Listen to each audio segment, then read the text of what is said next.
আমাদের প্রভু এক নবীর উম্মত, জীবন বিধানে ওই শিবানী কোরআন।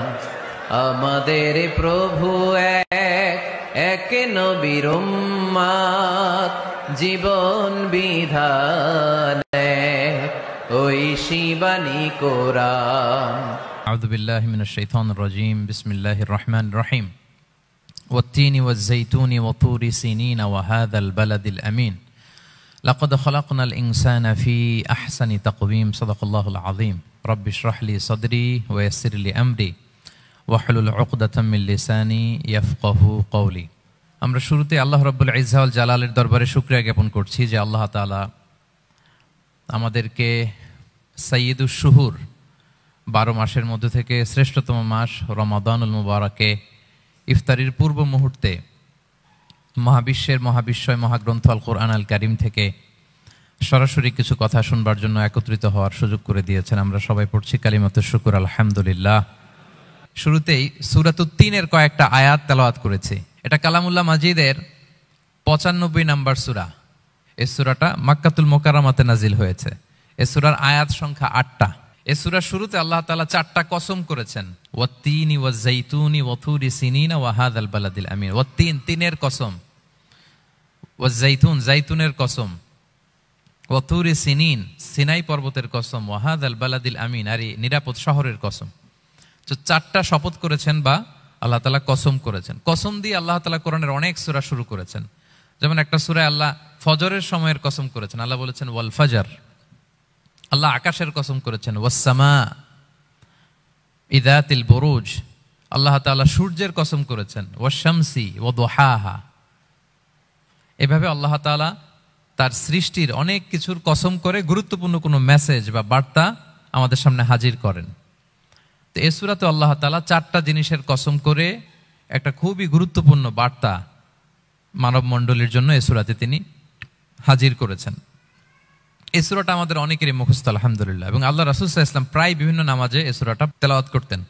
বারা ইবনে আযিব রাদিয়াল্লাহু তাআলা আনহু উনি বর্ণনা করেন যে আমি একবার এশার সালাতে আল্লাহ রাসূল সাল্লাল্লাহু আলাইহি ওয়াসাল্লামের কণ্ঠে নামাজে সূরা 3 তিনি তেলাওয়াত করেছেন, আমি নিজ কানে শুনেছি, এবং ওনার কণ্ঠ যে এত মধুর ছিল, আমার জীবনে এত সুমধুর কণ্ঠের তেলাওয়াত আমি শুনি নাই।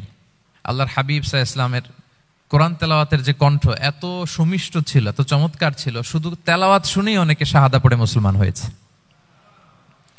আবু জাহেল মক্কায় নিষেধ করতো যে কেউ যাবা না মুহাম্মদের কাছে, সে পাগল, সে গণক, সে মিথ্যাবাদী, সে জাদুকর, সে স্বামী স্ত্রীর মধ্যে বিচ্ছিন্নতা নিয়ে আসে, সে বাবা ছেলেকে আলাদা করে দেয়, তার কাছেই যাবা না, আর সে যা বলে শুনবাই না, কানে আঙ্গুল দিয়ে রাখবা।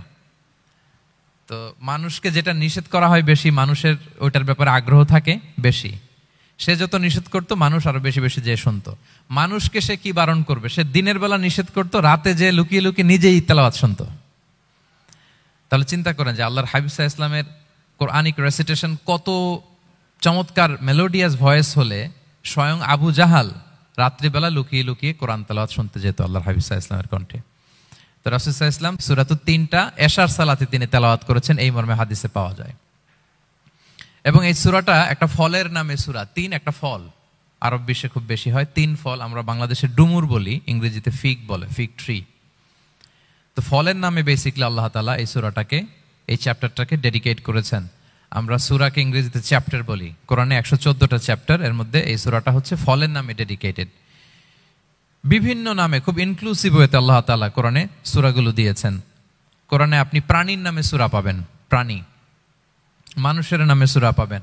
মানুষের মধ্যে 3 ভাগ, মুমিন, তারপর কাফির, এরপর মুনাফিক, প্রত্যেকের নামে সূরা। সূরাতুল মুমিনুন আছে, সূরাতুল কাফিরুন আছে, আবার সূরাতুল মুনাফিকুন আছে। আমাদের দৃশ্য জগতের সবচেয়ে বড় প্রাণীটা হচ্ছে হাতি, তাই না? এই হাতির নামে একটা সূরা আছে। বলেন তো এই সূরার নাম কি? সূরা ফিল। তারপর আমরা যে দেখি আমাদের দৃশ্য জগতের সবচেয়ে ছোট প্রাণী হচ্ছে পিঁপড়া, পিঁপড়ার নামে একটা সূরা আছে, সূরা আন-নামল। আন-নামল মানে পিঁপড়ার সূরা। মাকড়সার নামে সূরা আছে, সূরাতুল আনকাবুত। তারপর গোষ্ঠীর নামে সূরা আছে, সূরাতু আলে ইমরান। বংশের নামে সূরা আছে, সূরাতু কুরাইশ, কুরাইশ বংশের নামে সূরা। এইভাবে খুব ইনক্লুসিভ ওয়েতে, এমন কিছু নাই যে আল্লাহ তাআলা উল্লেখ করেন নাই। মা ফাররাতনা ফিল কিতাবি মিন শাই, উল্লেখ করে নাই কোরআনে এমন কিছু নাই, সবকিছু আল্লাহ তাআলা উল্লেখ করেছেন। তো এই সূরাটা হচ্ছে একটা ফলের নামে, ফলটার নাম হচ্ছে তিন ফল। আল্লাহ তাআলা বলছেন ওয়াত-তিন, তিনের শপথ। আমি একবার সরল বঙ্গানুবাদ করি, এরপর আমি তাফসিরে ঢুকি।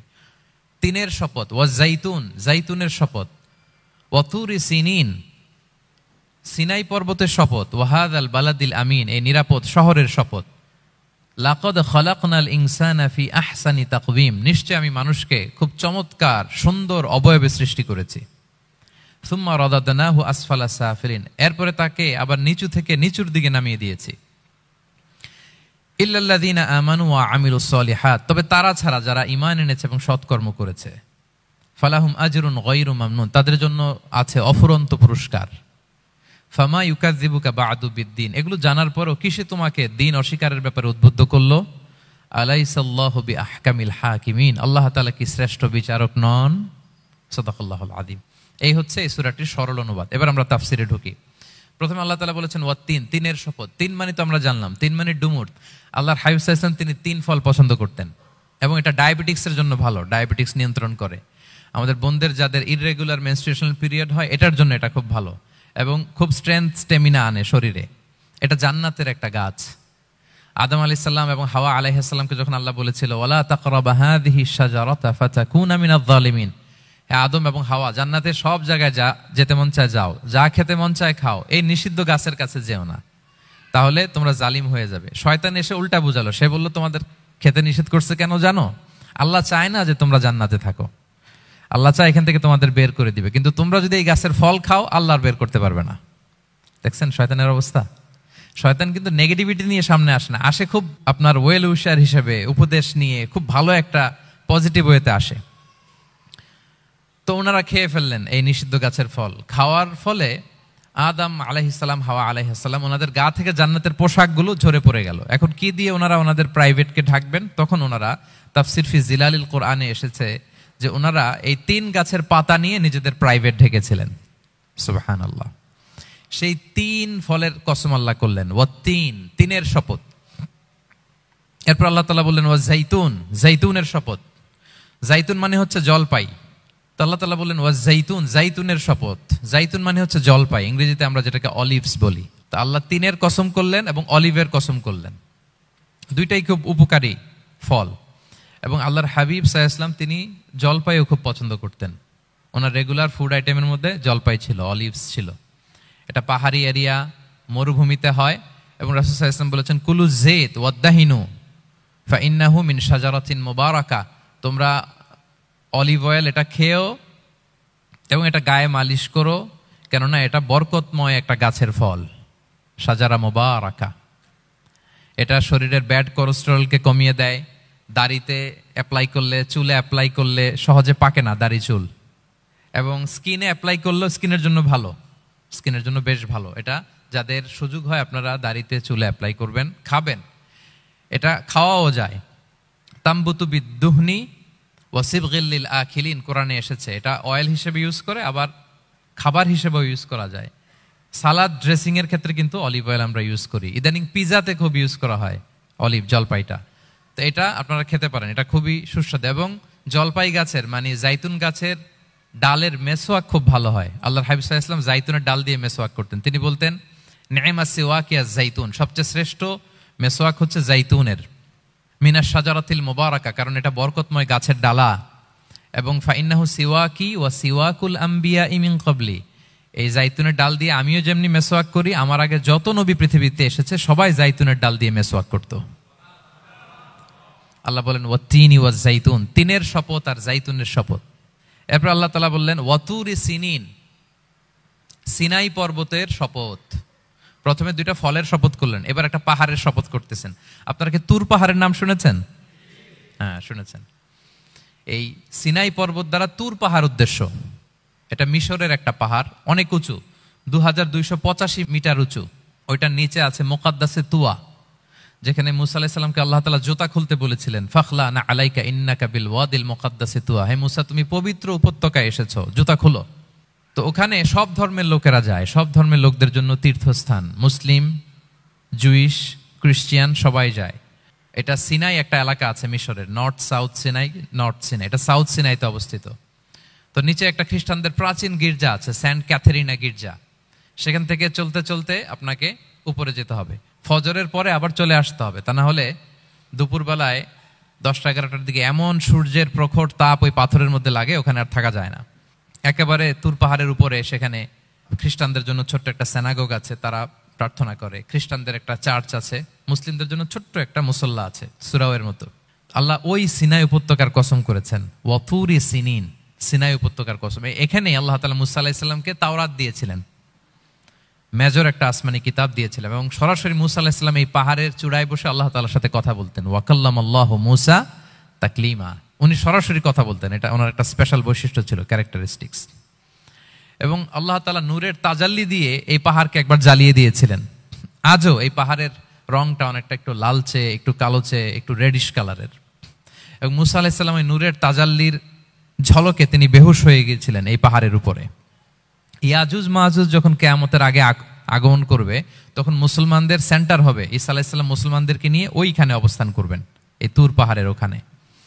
এবং আল্লাহর হাবিব সাল্লাল্লাহু আলাইহি ওয়াসাল্লামের মেরাজের রাতে ইসরার সময় একটা স্টেশন ছিল এই তুর পাহাড়। জিবরাইল আলাইহিস সালাম এই তুর পাহাড়ে আল্লাহর হাবিব সাল্লাল্লাহু আলাইহি ওয়াসাল্লামকে নামিয়ে বলেছিলেন যে এটা জাবাল মুসা, আপনার ভাই মুসার পাহাড়, আপনি এখানে 2 রাকাত নামাজ পড়েন, দোয়া করেন। আল্লাহর হাবিব সাল্লাল্লাহু আলাইহি ওয়াসাল্লাম এই তুর পাহাড়ে 2 রাকাত সালাত আদায় করেছিলেন এবং দোয়া করেছিলেন। আল্লাহ এই তুর পাহাড়ের কসম কাটলেন, ওয়াতুরি সিনিন, সিনাই পর্বতের কসম, যেখানে তাওরাত কিতাব নাজিল হয়েছিল। এরপর আল্লাহ তাআলা বললেন, ওয়াহাদাল বালাদিল আমিন, আর এই নিরাপদ শহরের শপথ। এই শহর দ্বারা মক্কা শহর উদ্দেশ্য, কারণ রাসূল সাল্লাল্লাহু আলাইহি ওয়াসাল্লাম তখন মক্কায় ছিলেন, মক্কা নগরী। এই শহরের পূর্ব নাম ছিল বাক্কা। মক্কা নগরীকে বলা হয় উম্মুল কুরা, সব শহরের মা, সব শহরের সেন্টার, পৃথিবীর নাভিস্থল। এবং আল্লাহ তাআলা বলেছেন, মান দাখালাহু কানা আমিনা, এখানে যে প্রবেশ করবে সে নিরাপদ। হেরেমের মধ্যে কিন্তু কাউকে আক্রমণ করা যায় না, কোনো খুনিও যদি ঢুকে যায় অ্যাটাক করা যাবে না। তো জাহেলি যুগে এমনটা ঘটতো, কারোর সাথে কারো শত্রুতা হলে, ধরেন যে একজন তার বাবাকে হত্যা করেছে, তো সে তাকে পেয়েছে, ওই লোক বাঁচার জন্য দৌড়াতে দৌড়াতে হেরেমের ভিতরে ঢুকে যেত, কারণ সে জানে যে হেরেমে ঢুকলে সে আমাকে মারবে না। তো পরে সে যখন হেরেম থেকে বেরোতো, আবার তার সাথে যুদ্ধ শুরু হতো। এবং এই শহরের এত মর্যাদার কারণ হচ্ছে সাইয়েদনা ইব্রাহিম আলাইহিস সালাম, তিনি আল্লাহর কাছে দোয়া করেছিলেন যে রব্বি জাআল হাদা বালাদান আমিনা, হে আল্লাহ আপনি এই শহরকে নিরাপদ করেন, ওয়ারযুক আহলাহু মিনাস সামারাত, আর এই শহরের অধিবাসীদেরকে আপনি ফলমূল দিয়ে রিজিকের ব্যবস্থা করেন। এখনো দেখবেন যে সারা পৃথিবীতে যেই ফল নাই, মক্কাতে ওই ফল আছে। সারা পৃথিবী থেকে ফল ওখানে যায়, এবং মক্কার নেইবরিং সিটি তায়েফ, সেখানে অনেক ফল উৎপাদিত হয়, এখানে আসে। নিরাপদ শহর, বালাদান আমিনা। এবং আল্লাহর হাবিব সাল্লাল্লাহু আলাইহি ওয়াসাল্লাম বলেছেন যে এই মক্কা শহর আমার সবচাইতে প্রিয় শহর। বাধ্য হয়ে তিনি যখন হিজরত করলেন মদিনায়, সেদিন বারবার তিনি মক্কার দিকে পেছনে ফিরে ফিরে তাকান, আর কেঁদে কেঁদে তিনি বলতেছিলেন যে মাক্কাতু আহাব্বুল বিলাদ ইলাইয়া, মক্কা আমার কাছে সবচেয়ে প্রিয় নগরী। লাউলা উখরিজতু লামা খারাজতু, আমাকে যদি জোর করে বের করে দেয়া না হতো, আমি কোনোদিন মক্কা ছেড়ে অন্য কোথাও যেতাম না। আল্লাহর হাবিব সাল্লাল্লাহু আলাইহি ওয়াসাল্লামের সবচেয়ে প্রিয় শহর ছিল মক্কা, এবং এটা আল্লাহর হাবিব সাল্লাল্লাহু আলাইহি ওয়াসাল্লামের জন্মস্থান, মাকান মাউলিদির রাসূল। রাসূল সাল্লাল্লাহু আলাইহি ওয়াসাল্লামের বিলাদাত হয়েছে এই শহরে। এবং এই শহরকে আল্লাহ বলেছেন মাসাবাতান লিন্নাসি ওয়া আমনা, মানুষের মিলনস্থল, কেন্দ্রস্থল। সারা পৃথিবী থেকে মানুষ ওখানে যায়। আপনি যে রমাদানে যদি মক্কায় যান, আল্লাহু আকবার, লক্ষ লক্ষ উমরা পালনকারী সেখানে, ইউরোপ থেকে, আফ্রিকা থেকে, অস্ট্রেলিয়া থেকে, এশিয়া থেকে, সারা পৃথিবীর মানুষের মিলনস্থল। ওখানে গেলে আপনি দেখবেন মাসাবাতান লিন্নাসি ওয়া আমনা, নিরাপদ জায়গা এবং মানুষের মিলনস্থল। এটা এখানে এমন মসজিদ আল্লাহ রেখেছেন কাবা ঘরের চারদিকে, এটাকে বলা হয় মসজিদুল হারাম, যে মসজিদে 1 রাকাত সালাত পড়লে 1 লক্ষ রাকাতের সওয়াব হয়। আল্লাহর ঘরকে কেন্দ্র করে তাওয়াফের নির্দেশ দেওয়া হয়েছে, ওয়ালিয়াত তাওয়াফু বিল বাইতিল আতিক। পৃথিবীর কোনো ঘরকে তাওয়াফ করা যায় না, কোনো ঘরকে, এই একটা মাত্র ঘর যেটাকে এর চারদিকে এরকম তাওয়াফ করা যায়। তাহলে এই পবিত্র ঘর, পবিত্র মসজিদ যেই শহরে অবস্থিত, সেই শহরের কসম আল্লাহ করেছেন। আল্লাহ বললেন ওয়াহাদাল বালাদিল আমিন, এই নিরাপদ শহরের কসম, মানে মক্কা শহরের কসম। আমরা আপাত দৃষ্টিতে আমাদের কাছে মনে হচ্ছে 2টা ফলের কসম, একটা পাহাড়ের কসম, একটা নগরীর কসম। আসলে বেসিকলি আল্লাহ তাআলা এই 4টা শপথ দিয়ে 3 নবীর জন্মস্থান, 3 নবীর নবুয়তের কসম করেছেন। কিভাবে সেটা আমি মিলিয়ে দেই। এই যে প্রথমে যে আল্লাহ বলেছেন ওয়াত্তিনি ওয়া জাইতুন, 3 এবং জাইতুনের কসম। পৃথিবীতে সবচেয়ে বেশি 3 এবং জাইতুন কোথায় উৎপন্ন হয় জানেন? ফিলিস্তিনে। কোথায়? শাম দেশে, যেটা হাদিসের পরিভাষায় বলা হয় শাম, বর্তমান ফিলিস্তিন এবং সিরিয়া মিলে। তিন জাইতুন দিয়ে বেসিকলি আল্লাহ তাআলা ফিলিস্তিনের শপথ করেছেন, শাম দেশের শপথ, যেখানকার বেথলহামে ঈসা আলাইহিস সালাম, জেসাস ক্রাইস্ট, তিনি জন্মগ্রহণ করেছেন, ঈসা আলাইহিস সালামের জন্মস্থান। তাহলে তিন জাইতুনের শপথের মাধ্যমে মূলত আল্লাহ তাআলা ঈসা আলাইহিস সালামের জন্মস্থানের শপথ করেছেন, কারণ সেখান থেকে ওহী বিচ্ছুরিত হয়েছে, ওনার কাছে ইনজিল নাজিল হয়েছিল। এবং এই শামের মর্যাদার ব্যাপারে অনেক কথা আল্লাহর হাবিব সাল্লাল্লাহু আলাইহি ওয়াসাল্লাম তিনি বলেছেন। আল্লাহ রাসূল সাল্লাল্লাহু আলাইহি ওয়াসাল্লাম যখন মেরাজে যান, তখন মক্কা থেকে এই শাম দেশে ফিলিস্তিনের বাইতুল মাকদাসে রাসূল সাল্লাল্লাহু আলাইহি ওয়াসাল্লামকে নিয়ে যাওয়া হয়েছিল। এবং রাসূল সাল্লাল্লাহু আলাইহি ওয়াসাল্লাম প্রায় বলতেন, তুবা আলি শাম, শামের জন্য বরকত, কেননা ফেরেশতারা তাদের রহমতের পাখা শাম দেশের উপর বিছিয়ে রেখেছে।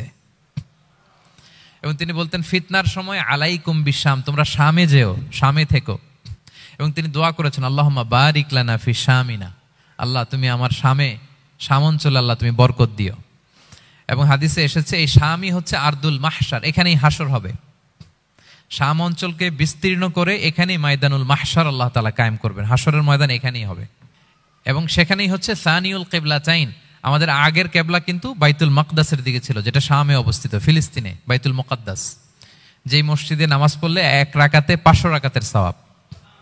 3টা মসজিদে সালাত পড়লে স্পেশাল ভার্চুর কথা আছে, এর বাইরে আর অন্য মসজিদের বিশেষ কোনো ফজিলত নাই, বাকি সব মসজিদ সমান। এক হচ্ছে মসজিদুল হারাম, 1 রাকাতে 1 লক্ষ রাকাত। 2 নম্বর মসজিদে নববী, 1 রাকাতে 1000 রাকাতের সওয়াব, আর একটা দুর্বল বর্ণনায় 50,000 রাকাতের সওয়াব। 3 নম্বরে এই মসজিদুল আকসা, 1 রাকাতে 500 রাকাতের সওয়াব। এই 3 মসজিদে যেন আমরা যে সালাত আদায় করতে পারি, আল্লাহ তুমি তৌফিক দান করো। 2 মসজিদে তো একেবারেই সহজ যাওয়া, মক্কা মদিনাতে। বাইতুল মাকদাসের জন্য আমরা যেতে পারি, আল্লাহ তুমি সেই পরিস্থিতি আমাদের জন্য তৈরি করে দাও। তো এই বাইতুল মাকদাসের দিকে রাসূল সাল্লাল্লাহু আলাইহি ওয়াসাল্লাম টানা 14 বছর নামাজ পড়েছেন। 14 বছর, প্রথম 13 বছর কোনো সমস্যা হয়নি মক্কায়, কারণ তখন কেবলা বাইতুল মুকাদ্দাস থাকলেও রাসূল সাল্লাল্লাহু আলাইহি ওয়াসাল্লাম সামনে রাখতেন কাবাকে, কেবলা বাইতুল মুকাদ্দাস, কিন্তু তিনি তো মক্কায় ছিলেন নবুয়তির প্রথম 13 বছর, সামনে কাবাকে রাখতেন, তারপরে টু দ্য ডাইরেকশন অফ বাইতুল মুকাদ্দাস। কিন্তু যখন মদিনায় গেলেন তখন তো আর কাবা নাই, তখন রাসূল সাল্লাল্লাহু আলাইহি ওয়াসাল্লাম কাবাকে মিস করতে আরম্ভ করলেন। আর প্রায় আল্লাহর কাছে কামনা করতেন, আমার বংশের গোড়া ইব্রাহিম আলাইহিস সালামের রুট যেখানে, আমার জন্মস্থান, সেই কাবার দিকে যদি আবার কেবলাটা ফিরিয়ে দেয়া হতো। কদ নারা তাকাল্লুবা ওয়াজহিকা ফিস সামা ফালানুওয়াল্লিয়ান্নাকা কিবলাতান তারদাহা। আল্লাহ আয়াত নাযিল করলেন, নবী আপনি আকাশের দিকে তাকিয়ে কি ভাবেন আমি বুঝি, আপনি চান কেবলা যেন আমি মক্কার দিকে ঘুরিয়ে দেই। আল্লাহ তাআলা ঘুরিয়ে দিলেন। আল্লাহ বলেন, ফাওয়াল্লি ওয়াজহাকা শাতরাল মসজিদিল হারাম, এখন থেকে মসজিদুল হারামের দিকে আপনি টু দ্য ডাইরেকশন অফ কেবলা নামাজ পড়বেন। কেবলা চেঞ্জ হয়ে গেল। তো মদিনায় যে 16-17 মাস, আর মক্কায় 13 বছর, মোট 14 বছর আল্লাহর হাবিব সাল্লাল্লাহু আলাইহি ওয়াসাল্লাম এই মসজিদুল আকসার দিকেই হয়েই তিনি নামাজ পড়েছেন। এটা আমাদের আগের কেবলা ছিল। এবং শেষে কিয়ামতের আগে যে মালহামার যুদ্ধ হবে, তখন রাসূল সাল্লাল্লাহু আলাইহি ওয়াসাল্লাম বলেছেন, মালহামার যুদ্ধের সময় মুসলমানদের ফুস্তাদ বা তাবু হবে, শিবির হবে এই ফিলিস্তিনের দামেস্কের পাশে আল গৌতা নামে এক জায়গা আছে, ওই গৌতাতে। এবং ঈসা আলাইহিস সালাম এসে যে দাজ্জালকে হত্যা করবেন, সেটাও ওই শামে, ফিলিস্তিনের বাবুল লুদ এখনো একটা জায়গা আছে, ওই জায়গাটার নাম এখনো বাবুল লুদ, ওখানে তিনি দাজ্জালকে হত্যা করবেন। এবং সেখানে একটা সাদা মিনারা আছে, ফেরেশতার পাখায় ভর করে ঈসা আলাইহিস সালাম তখন সেখানে নেমে আসবেন, ওই ফিলিস্তিনের ওই শাম দেশের ওই মিনারার পাশে তিনি এসে পৃথিবীতে তিনি নুজুল করবেন, নুজুল ঈসা আলাইহিস সালাম। তো 3 এবং জাইতুনের কসম করে বেসিকলি আল্লাহ তাআলা ঈসা আলাইহিস সালামের জন্মস্থানের কসম করেছেন, কারণ 3 এবং জাইতুন, ডুমুর এবং জলপাই, অলিভ কোন দেশে বেশি হয়? শাম দেশে। আওয়াজ করে বলেন কোন দেশে? বর্তমান ফিলিস্তিন এবং সিরিয়া, এবং ওই ভূখণ্ডে আল্লাহ নবী ঈসা আলাইহিস সালামের জন্মস্থান। তাহলে এই 2 ফলের কসম করে বেসিকলি আল্লাহ তাআলা ঈসা আলাইহিস সালামের জন্মস্থানের কসম করেছেন। ওনার প্রতি নাজিল হওয়া যে তাওরাত ইনজিল গ্রন্থ, এই রেভেলেশনের কসম করেছেন। আচ্ছা, এরপরে ওয়াতুরি সিনিন, সিনাই পর্বতের কসম। সিনাই পর্বত বা তুর পাহাড় হচ্ছে মিশরে অবস্থিত, আর মিশর হচ্ছে মুসা আলাইহিস সালামের জন্মস্থান। কার জন্মস্থান? মুসা আলাইহিস সালামের জন্মস্থান। তাহলে ওয়াতুরি সিনিন, তুর পাহাড়ের কসম বুঝিয়ে আল্লাহ তাআলা মূলত মুসা আলাইহিস সালামের জন্মস্থানের কসম করেছেন, যেখানে তাওরাত নাজিল হয়েছে।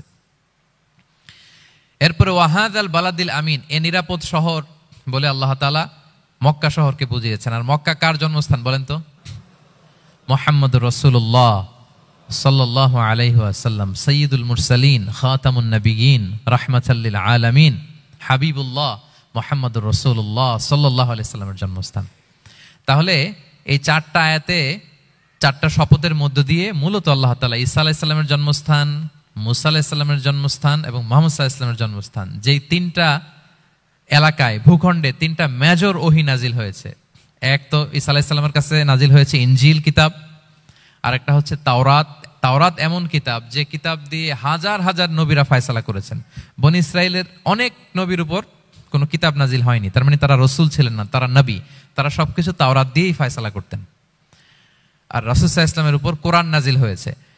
তার মানে প্রথম চারটি শপথ দিয়ে বেসিক্যালি ইনজিলের শপথ, তাওরাতের শপথ এবং কোরআনের শপথ। বুঝতে পেরেছেন সবাই? আল্লাহ ওহির শপথ করেছেন। দেখেন, ফল, পাহাড়, নগরী মাড়িয়ে সারা পৃথিবী ঘুরিয়ে আপনাদেরকে শেষ পর্যন্ত ইনজিল, তাওরাত এবং কোরআনে নিয়ে আসছেন, আমার সাথে আসছেন।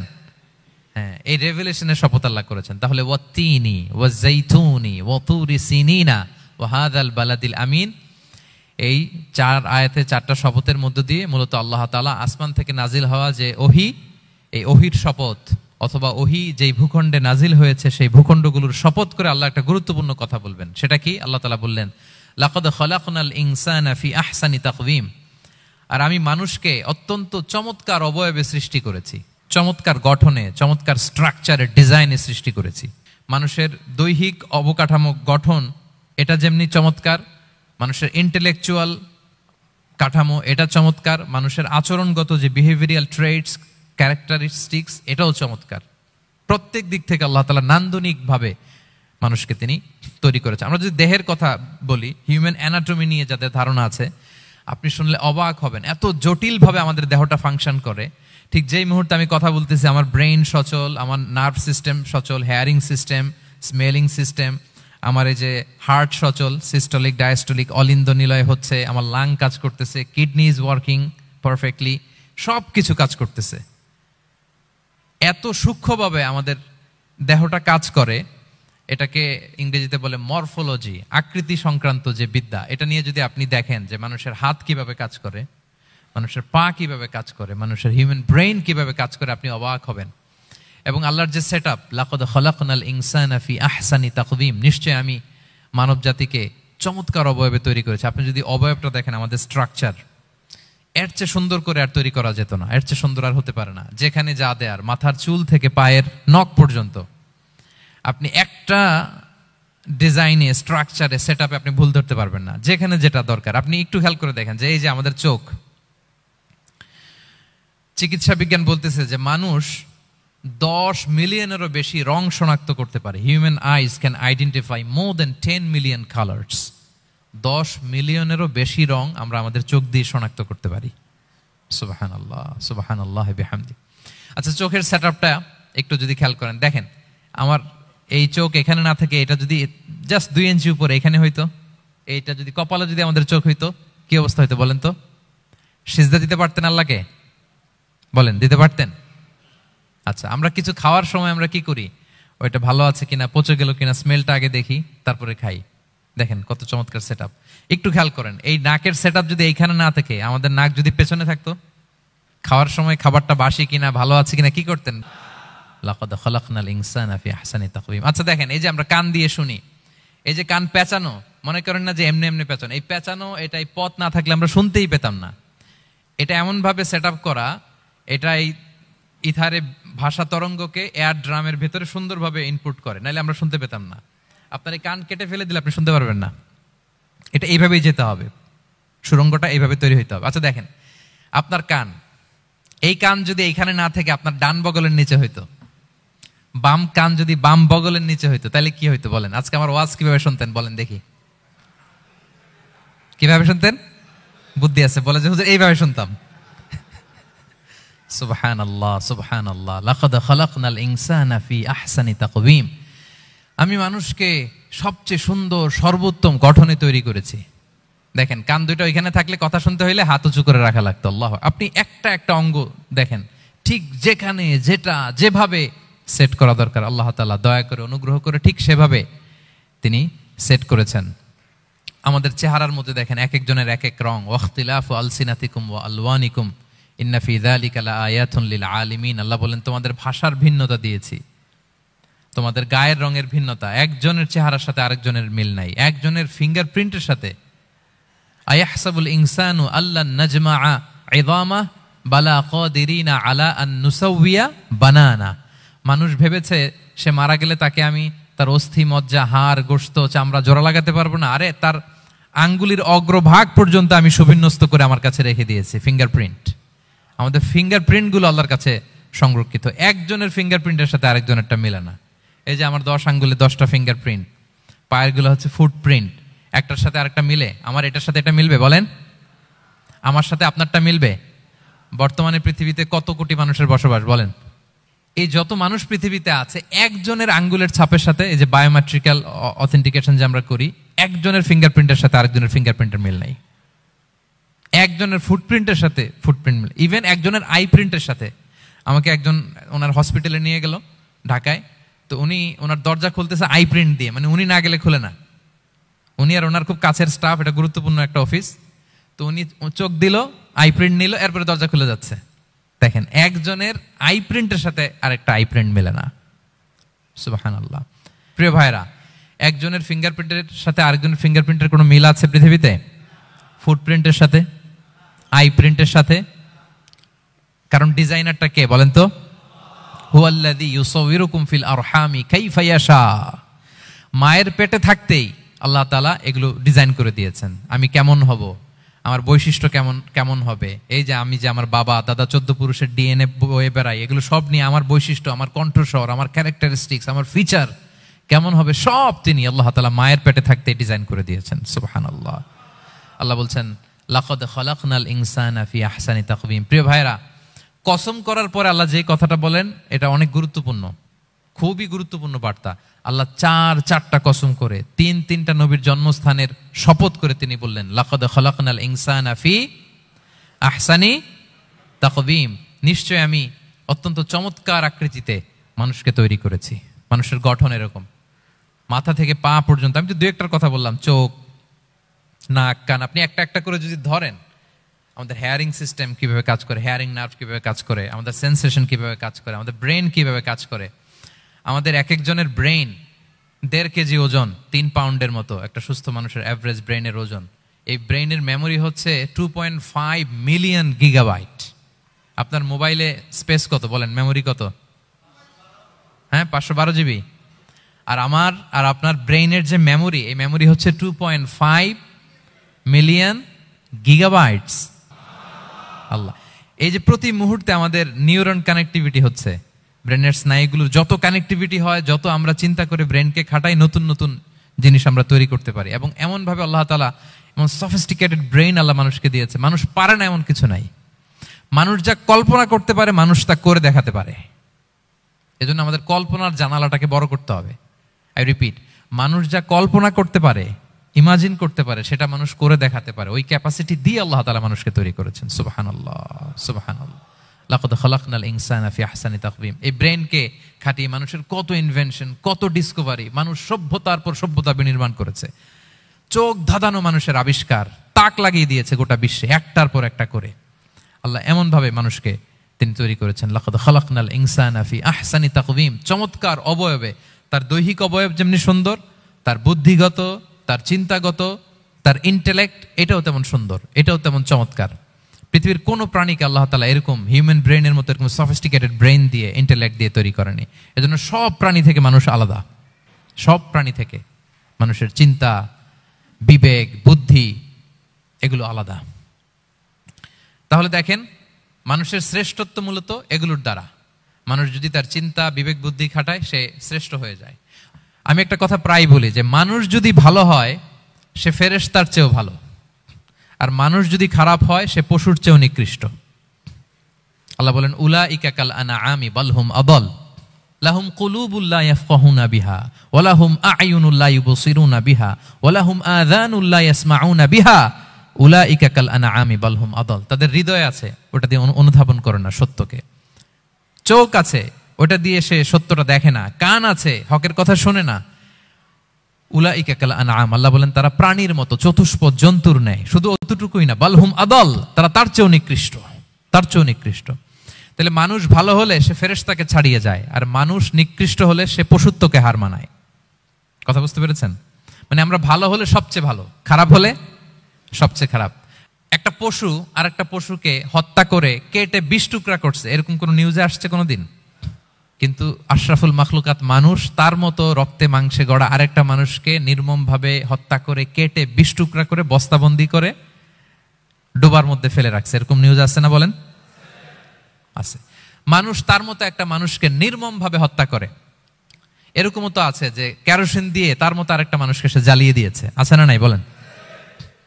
গ্রামের পর গ্রাম জ্বালিয়ে দেয়, জনপদের পর জনপদ ধ্বংস করে দেয়, বোমা মেরে শহর উড়িয়ে দেয়। লিটল বয় মেরেছিল আমেরিকান সোলজাররা জাপানের হিরোশিমা শহরের উপর। আমি হিরোশিমা তো গত বছর ভিজিট করে আসলাম, আমি নিজে দেখে এসেছি যে এখানে বোমটা মেরেছে। মুহূর্তের মধ্যে পুরো শহর ভ্যানিশ, এমন রেডিয়েশন।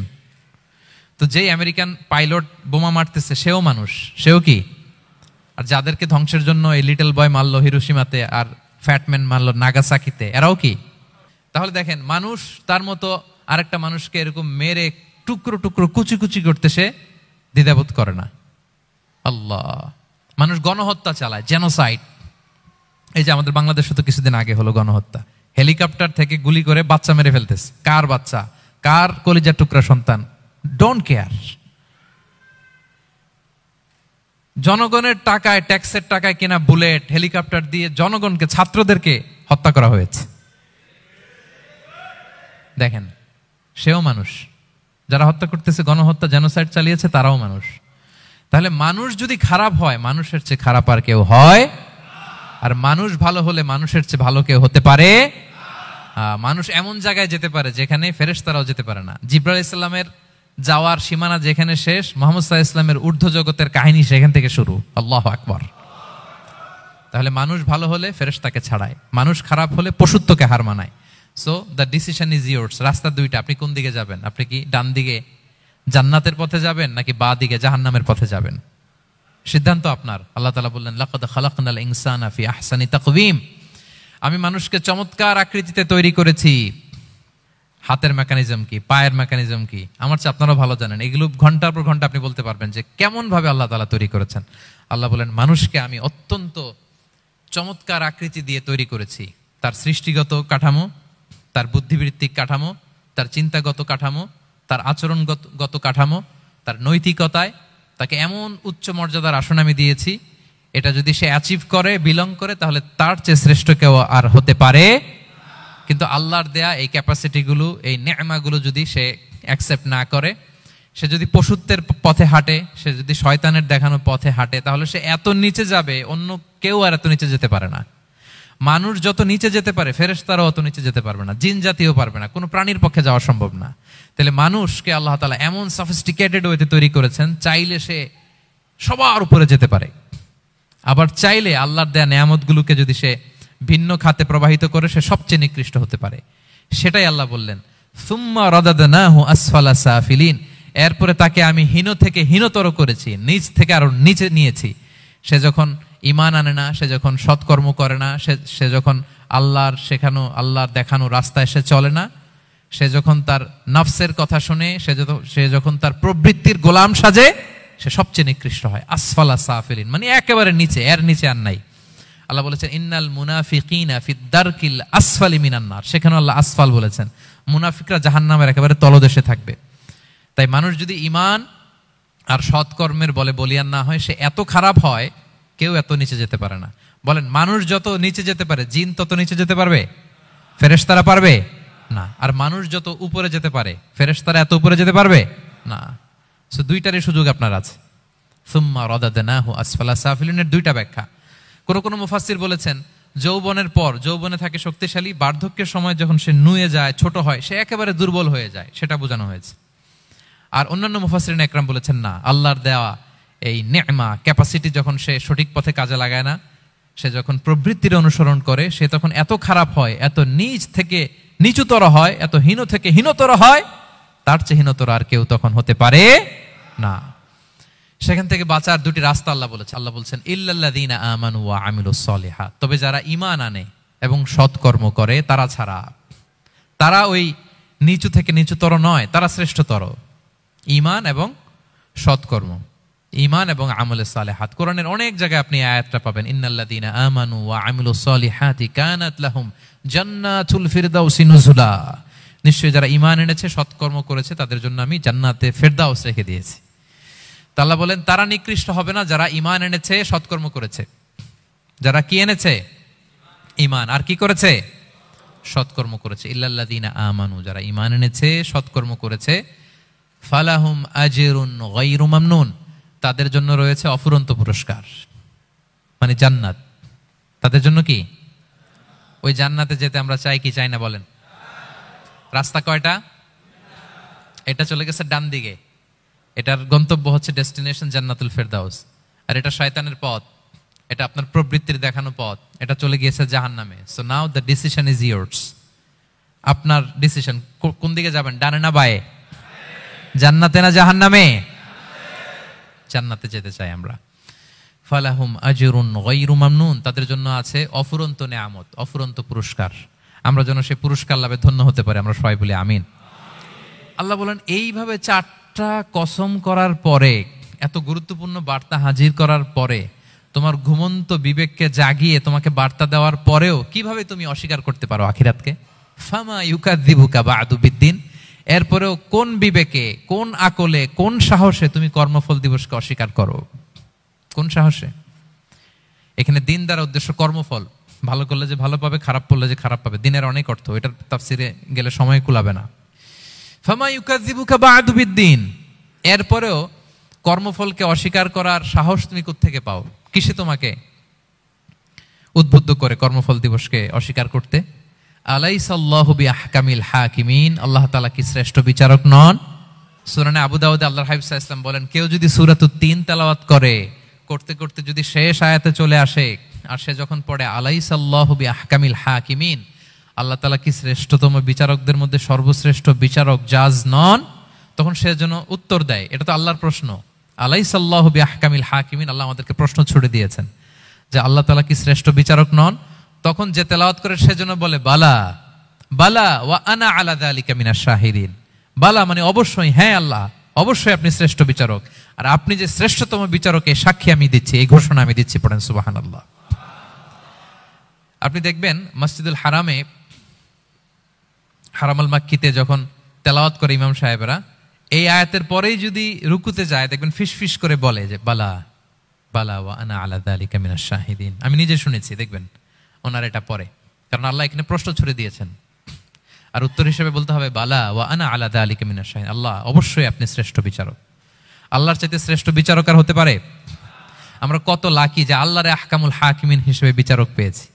হ্যাঁ, আমাদের বিচার যদি অন্য কেউ করতো, নিজেরা যদি নিজেদের, আল্লাহ যদি বলতো তোরটা বিচার তুই কর আর তোরটা তুই কর, কি অবস্থা হইতো বলেন? যার সাথে যার শত্রুতা আছে ওইখানে দেখাই দিত। কিন্তু আমরা বিচারক হিসেবে পেয়েছি কাকে? আল্লাহ কি পার্সিয়ালিটি করবে বিচারে? স্বজন প্রীতি করবে? কারো উপর জুলুম করবে? কাউকে ঠকাবে? আল্লাহ বলেন ওয়ামা আনা বিযাল্লামিল লিল আবিদ, আমি কখনো আমার বান্দার উপর জুলুম করি না, জুলুম করি না। নাদাউল মাওয়াজিনাল কিসতা লিয়াউমিল কিয়ামা, কিয়ামতের দিন আমি মিজান নামে এমন এক ন্যায় বিচারের মানদণ্ড স্থাপন করব, ফালা তুযলামু নাফসুন শাইআ, এক বিন্দু পরিমাণ কেউ মাজলুম হবে না, এক বিন্দু পরিমাণ কেউ মাজলুম হবে না। এজন্য দুনিয়াতে যদি বিচার না পান, আল্লাহর দরবার বিচারটা দিয়ে রাখেন, সেদিন বিচার হবে। আহকামুল হাকিমিন আপনারা ঠকাবে না। দুনিয়াতে বিচার পান নাই, মাজলুম হয়েছেন, মানুষ ভুল বুঝছে, কেউ আপনারে ঠিক মতো বুঝে নাই, আপনার কথাটা কাকে বলবেন? বিপদে পড়লে, ক্রাইসিস মোমেন্টে কাকে শেয়ার দিবেন? না ফেসবুকে শেয়ার দিবেন? আমরা তো ফেসবুকে শেয়ার দিয়ে দিই এখন। ফেসবুকে শেয়ার দেওয়ার আগে, বন্ধুকে শেয়ার দেওয়ার আগে, স্ত্রীর কাছে শেয়ার করার আগে আমার সমস্যার কথা আগে শেয়ার করব কাকে? কারণ আলাইসাল্লাহু বি আহকামিল হাকিমিন, আল্লাহ বলছেন আমি কি শ্রেষ্ঠ বিচারক নই? বালা বালা ইয়া রব ওয়া আনা আলা যালিকা মিনাশ শাহিদিন, অবশ্যই আল্লাহ আপনি শ্রেষ্ঠ বিচারক। ক্লিয়ার হয়েছে না সবার কাছে? শপথ কয়টা ছিল? 4টা। মূলত নবুয়তের শপথ, তাই না? নবুয়ত আমাদের জন্য সবচাইতে বড় নেয়ামত। কারণ নবীরা যদি আমাদেরকে এই তথ্যগুলো না দিতেন, আমরা জান্নাত জাহান্নাম চিনতাম? ভাইরা বলেন তো, আখেরাত চিনতাম? এই যে আখেরাত হবে, পুলসিরাত হবে, day of judgement, day of accountability, আল্লাহর সুপ্রিম কোর্টের কাঠ গড়ায় পাই টু পাই হিসাব দিতে হবে। নবীরা না এসে বললে আমরা এত বুঝতাম না। নবীরা জান্নাত জাহান্নাম চিনিয়েছে, আল্লাহর বিশদ পরিচয় আমাদের সামনে তুলে ধরেছে, আখিরাতের পরিচয়, লাইফ আফটার ডেথ কিরকম হবে সবকিছু আমাদের কাছে তুলে ধরেছে। সো নবুয়ত আল্লাহ তাআলার পক্ষ থেকে অনেক বড় নেয়ামত। 2 নম্বর নেয়ামত হচ্ছে আল্লাহ তাআলা আমাদেরকে যে ক্যাপাসিটি দিয়েছে, বুদ্ধিমত্তা, ইন্টেলেক্ট, বিচার বিশ্লেষণ, যেটা দিয়ে আমরা অন্যান্য সব প্রাণী থেকে আলাদা, এটা আল্লাহর বড় নেয়ামত। এই নেয়ামতের শুকরিয়া যেন আমরা করি। এবং আমি যেটা বলেছি, মানুষ যেটা কল্পনা করতে পারে সেটা সে করেও দেখাতে পারে। সো আল্লাহ তাআলা যাকে যেই কোয়ালিটি দিয়েছে, ক্যাপাসিটি দিয়েছে, আমরা যেন এই নেয়ামতের শুকরিয়া করি। নেয়ামতের শুকরিয়া করলে এই নেয়ামত দেওয়ার ধারাবাহিকতা এটা বাড়িয়ে দেয় কে? লা ইন শাকারতুম লা আযীদান্নাকুম ওয়া লা ইন কাফারতুম ইন্না আযাবি লাশাদীদ। শুকরিয়া করলে নেয়ামত আরো বাড়িয়ে দেব। তাহলে প্রথম নেয়ামত ছিল নবুওয়াত, প্রফেটহুড, প্রফেসি। এটা অনেক বড় নেয়ামত। এই রেভেলেশন এসে আমাদেরকে এনলাইটেন করেছে। তা না হলে আমাদের গড কে, গডের ফিচার কি, আখেরাত কি, জান্নাত কি, জাহান্নাম কি, the concept of punishment, concept of আখেরা, কিছুই আমরা ভালোভাবে বুঝতাম না। এটার শপথ আল্লাহ করেছেন। আল্লাহ আমাদেরকে নেয়ামত দিয়েছেন, ক্যাপাসিটি দিয়েছেন, সক্ষমতা দিয়েছেন, সবচাইতে সফিস্টিকেটেড ব্রেন দিয়ে তৈরি করেছেন। এটা একটা বড় নেয়ামত। এবং রাস্তা দেখিয়ে দিয়েছেন, হয় ডানে নয় বায়ে।